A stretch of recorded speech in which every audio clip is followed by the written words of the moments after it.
Facebooking, এই প্রজন্মটা মাথা নিচু রেখে রেখে কাটায় দিল। সবার মাথা দেখবেন এরকম, আছে না নাই?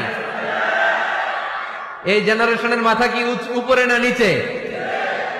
এই যে এমনি খালি টিপতেছে, মাথা নিচু করে এই প্রজন্ম কাটায় দিল ওদের জীবন। না, মাথা উঁচু করে দাঁড়াতে হবে, ঠিক কিনা?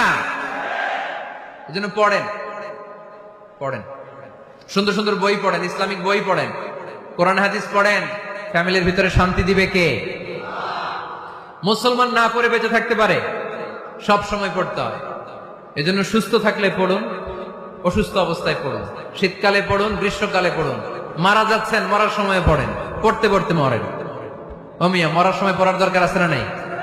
মরার সময় আমরা পড়ি লা ইলাহা মুহাম্মাদুর। দেখেন কি ধর্ম আমাদের, মরার সময় পড়ার স্থান নাই। কথা বুঝতে পেরেছেন? এজন্য পড়ার কোনো বিকল্প নাই, কারণ এই কোরআন শুরু হয়েছে পড়া দিয়ে। কোরআনের প্রথম শব্দ কি? সবাই বলেন।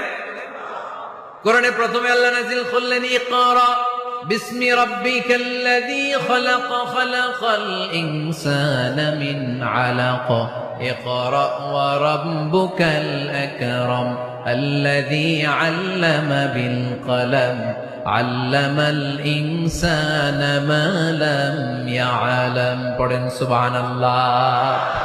আল কোরআনের প্রথম বাণী